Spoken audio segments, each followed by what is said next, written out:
Hey guys, Trapper here. Welcome to this special edition of Colorado TechCast. We're going to be trying something different the next few episodes. I've partnered with the Colorado Technology Association, and we'll have Franny Matthews, CEO and President of CTA, as my co-host. We've got some really interesting guests lined up, so make sure to check back for more. On this first episode, we're joined by Pattie Money. Pattie is the Interim Chief People Officer at Twilio, formerly known as SendGrid. In part one of this episode, Pattie talks a little bit about the rapid growth of SendGrid leading up to being acquired by Twilio in 2019. She also talks about managing uncertainty in employees during times of change and some surprising cultural differences between the two organizations that really accelerated the growth. I really enjoyed this conversation with both Franny and Pattie, and I hope you do as well. Now let's get started with a special message from Franny. Colorado Technology Association is here to ensure that we have a thriving tech economy in Colorado. As we look forward into our digitized world, a strong tech community is critical in order for us to have a strong middle class. We're excited about this series and collaborating with Colorado TechCast to bring the voices of leaders in tech in our state. I think it's going to be a pretty exciting series and look forward to continuing. Picking up off of our conversation, from last week, you guys have experienced pretty incredible growth. I mean, if you're looking at 2017, you were about 365 people pre-acquisition. Mm-hmm. Yeah, that's right. I mean, obviously, you can't predict the future and predict who's going to be interested in acquiring you, but was the plan from the get-go to scale to acquisition size, or was it kind of to run the company as a standalone, or what was the vision of the founders of SendGrid? Yeah, the founders of SendGrid, and I think the leadership team of SendGrid, I mean, we were committed to our vision of, really becoming the world's most trusted communication platform. And so we were doing all the things that we needed to do. Had scaled the company to a certain level, and then we took it public in 2017, and we're continuing to grow. At the time that we were actually acquired, we were closer to 500 employees at that point in time, and we're making investments across the board to grow our business. The vision for Twilio is very aligned with the vision of SendGrid, though, in that we were both a customer communication platform. And Twilio was doing it with text, SMS, messaging, and voice, and we were doing it with email. And both companies were like, we need each other. In order to have this full-blown communication platform, we need each other. So it accelerated our ability to live into that vision for both companies. But we never set out to be sold. We set out to live into our vision, and this ended up being the best way for us to achieve that vision. So kind of the natural progression was SendGrid was founded in 2009, I believe, right? That's right. We were a Techstars company, Boulder bred. Yeah, it's a great organization. So standalone company coming out of Techstars, 2017, SendGrid went public, right? Yeah. And then less than a year later, you got a notice that you were a target to be acquired. Absolutely. So it was November of 2017, and we were, the management team and a lot of our gridders were actually in New York City ringing the bell and being part of that super exciting moment. And the head of the New York Stock Exchange tweeted out that we were the most hugs per IPO that he'd ever seen. So it was just an amazing time and super fun for everyone that was a part of that. And then October was when the announcement was made that we were going to be acquired by Twilio. And then we closed the deal in February of 2019. So in that short period of time, both companies had grown quite a bit, right? Absolutely. I mean, Twilio was a very rapid grower. Their growth rate was, much higher than SendGrid's in terms of both revenue and people. And but we were growing really nicely as well. So we were just a little more conservative on the headcount side. So Pattie, I find it really interesting. You just described a lot of change when it was SendGrid. Yes. and what your employees would be going through in just that dynamic environment. And then you have a merger. And as the chief people officer, talk to us about culture and what that looked like. Yeah, SendGrid had a very, very strong culture in terms of how we worked. We had our 4 H's, which were happy, hungry, humble, and honest. Very simple to remember, very scalable too. So they were cultural values, worked at multiple organizational sizes. Let me talk first of all about scaling culture prior to being acquired. So anytime you take a company from a startup to a more mature organization that is capable of going public and being a successfully traded public company, there's a ton of change that goes through that. So you've got people that joined when it was 50 people and all of a sudden you're 400 and it doesn't feel the same. People are feeling like, well, is this what I want? Do I want to be part of a startup? Is my job being marginalized? Because a lot of times when you get bigger, you become more specialized. When you're smaller, everybody does everything. And then as you get bigger, there's more specialization. And people can start feeling like, well, I used to do all of these things. And so they start feeling not so great about it. I heard one of our board members said this, and I just remembered it, to say to people, but it's the biggest job you've ever had, isn't it? So to help people understand that scaling means change and bringing people along with that so that they can feel good about it, so that they don't feel like they're marginalized, so they don't feel like they're no longer part of the in the know crowd, et cetera. And going public, brings so many changes in terms of how you communicate, what you can and what you can't share. And then how do you help people feel good about those things? So we were very intentional every step of the way. We said, let's stay grounded in our 4-H's. Let's make certain we talk about what that means, for every single person. How do we show up? How do we make decisions? Let's talk about and be honest about when jobs are changing and when specialization's needed, where we need someone that's actually got some talents that are missing from the organization. Many companies talk about sort of raising the bar. How do you raise the bar on your hiring? And I tell everybody, it's about raising all of our bars as an organization scales and changes, because if you don't raise your own bar, you will get left behind. So making certain that people understood that we're there to help everyone raise the bar and to be able to meet the needs of the organization as it grows and scales, and to really talk about that and not be afraid of those tough conversations, I think is the best way for companies to navigate change and to bring people along on that change curve. So we did that a lot. We had a lot of conversations around those things. Now, when the acquisition came, now this, we've been through all of this change already, and this just represented just a massive change for people.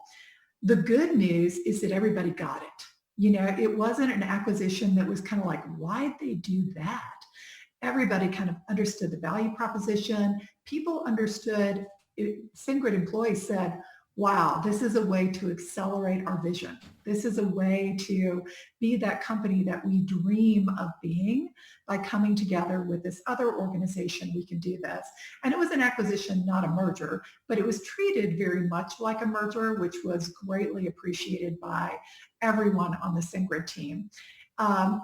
One of the good things that we did as part of that, when you think about culture and change, got these two companies that have very strong cultures.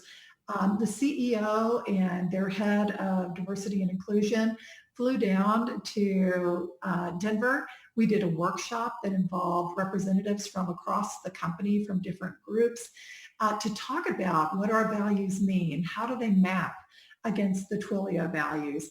And as we planned for our day one, we knew that we were going to integrate the two companies' values together and have one set of company values that we would all agree to and work along those lines, which instead of having people, we literally said the 4-H's are no longer here.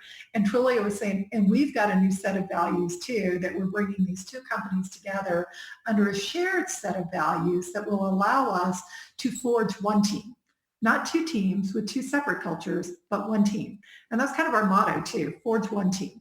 So I think that's one of the ways we navigated some of the cultural shifts that were going on then, trying to be super intentional about it and being planful about it. But no matter how much you plan, integrations are always hard, and there's always things that you're like, we could have done that better as you think about it after the fact. So with SendGrid being a Colorado company and Twilio being a Bay Area company, can you give us some examples of the cultural differences?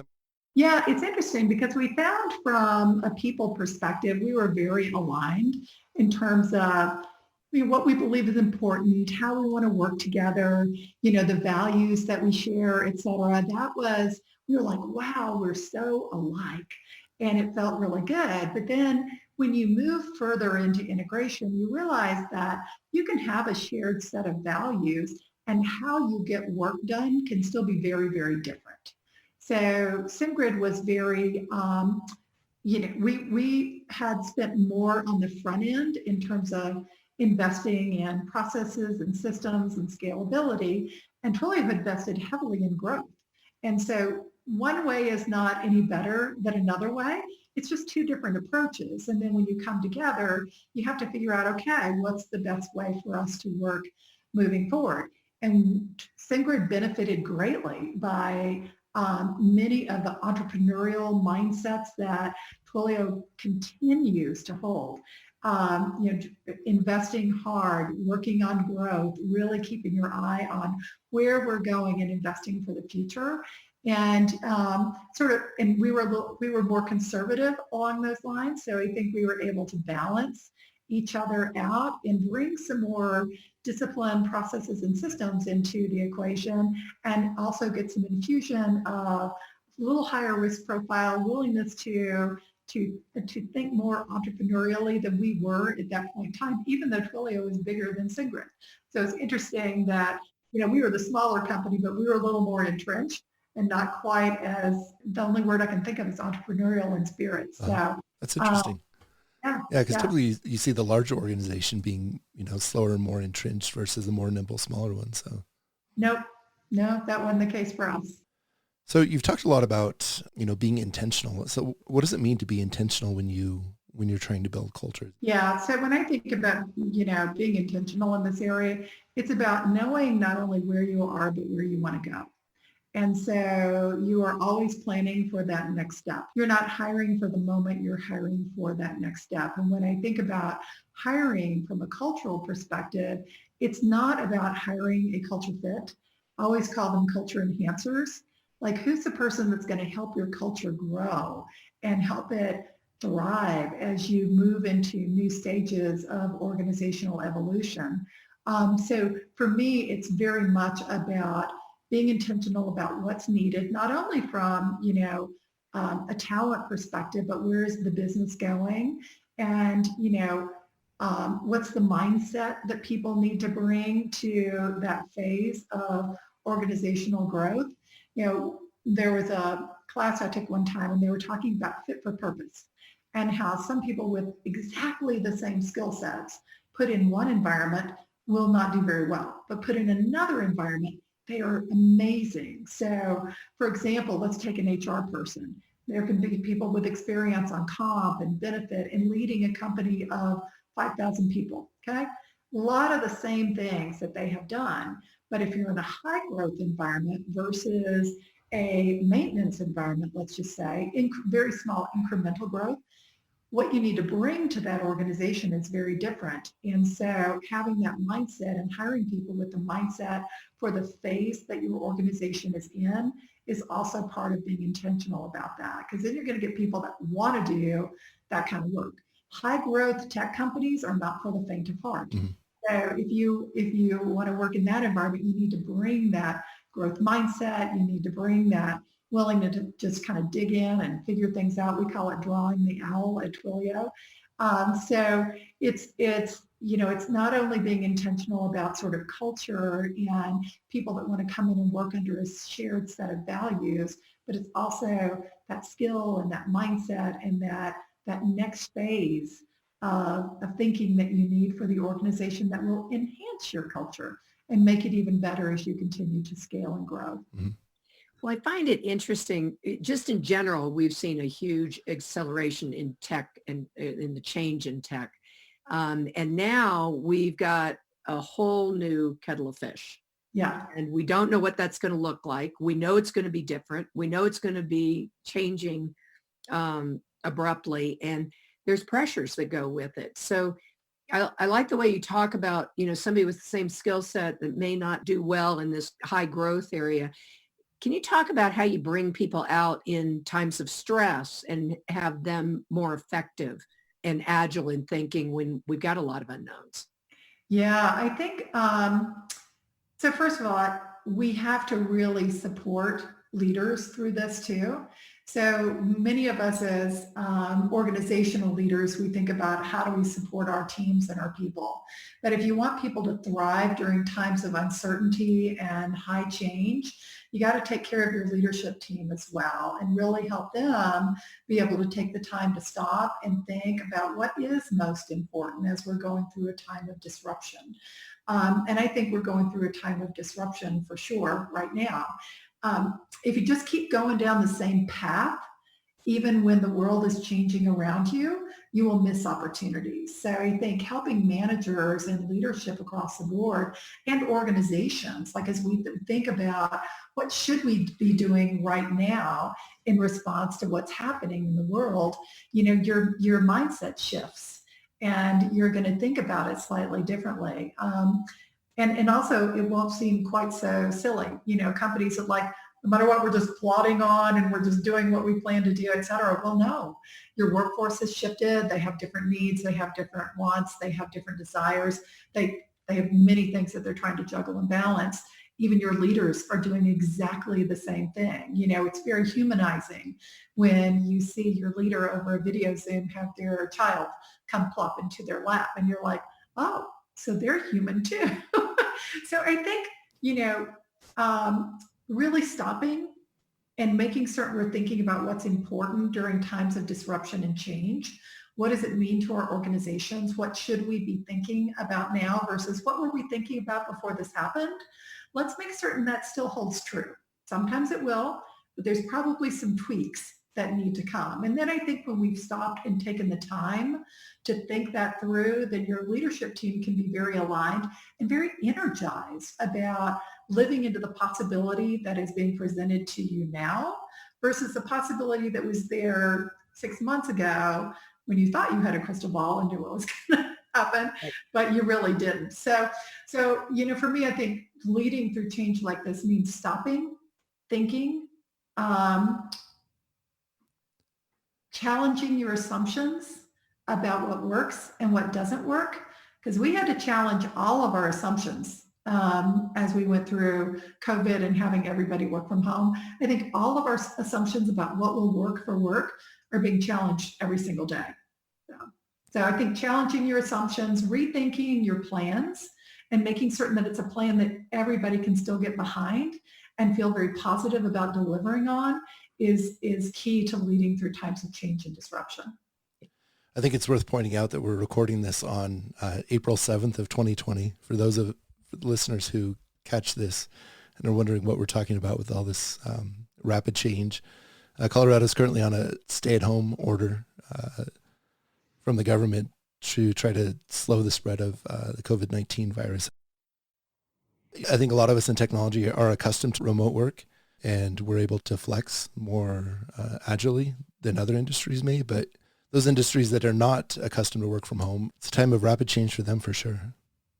Yeah. And also a time of rethinking how you connect and and I think that's the rethinking of work that's happening right now. It's like we all of us, whether we're technology companies or not, we rely a lot on our FaceTime, on just being face-to-face, the hallway conversations that you have, just grabbing somebody as you're walking by and having the walk as you go to get your coffee and exchanging information and all of those things. And you have to rethink under situations like this, what are the better ways for us to be able to create those connections and be able to make certain that we're thinking, that our thinking is aligned, that we know where we're going, and we don't have those easy touch points. It has to be rethought in terms of how that works. And I think that's what's causing what I think will be a real evolution in terms of how we work going forward. Yeah, I agree with you. What I found that's very interesting is, we kind of got, I wouldn't say forced, but it kind of felt like forced into using digital only. And we've had some amazing times where the collaboration is just really quick and dirty. You're sharing a screen or you're sharing a document and you're changing on the fly and you're done. Mm-hmm. And that feels like being in an office to me, but better. Yeah. Yeah. And the other thing too is like before, being on Zoom where everyone's on Zoom is a great equalizer versus you having a room full of people in the conference room and one person or two people on Zoom that are trying to participate in that conversation. And, it's just hard. And now everyone's on Zoom. So I think that even that alone, I think companies are thinking, and some people were doing this before, how do all of our meetings just become Zoom meetings versus us getting in a conference room? Because then everyone's on Zoom. Everyone can participate in an equal way. So just those small things make a difference. The other thing that you have said to me in the past that I just love, you have said that the relationship that you have as a leader to your employees is a sacred relationship. Yes. Yeah, I talk a lot about that. So it's sort of like I tell everybody as a manager, people come and they have hopes and dreams and ambitions, and they put all that in your hands as a manager. And so you have a sacred obligation to kind of live into helping them achieve those things. It's reciprocal. They've got to do their part, but we can't leave that to chance because people they're bringing their lives to work. And their livelihoods depend on it, their families depend on it, and we as leaders have a lot to live into there. I've told everybody I'm going to write a book, and it's going to be called Lives Are in Your Hands, and it's my management principles book. Yeah, lives are in your hands. It's a big deal. I've been friends with people that I worked with years ago or worked on my team. I used to have our team over to my house for dinner. Yeah. And when they'd all come in for a meeting, and I still have people talk about that as it just being really important to them. Yeah. And it was important to me. That's why I did it. Yeah, same here. Break some bread together. All right, this brings us to the end of part 1 of our interview with Pattie Money, Chief People Officer of Twilio. Stay tuned for the second part of this 2-part series, where we talk about the coronavirus and the impacts it's having on the workforce. I want to give a special shout out to the Colorado Technology Association for partnering on this episode with me. If you guys are in technology, you definitely need to get connected with the Colorado Technology Association. Check them out online at coloradotechnology.org. If you enjoyed this episode, leave us a 5-star review rating on iTunes, Stitcher, SoundCloud, or wherever you get your podcasts. And make sure to head on over to coloradotechcast.com and subscribe to our newsletter so you never miss an episode. I'm Trapper Little, and I'll catch you again on the next episode of Colorado TechCast.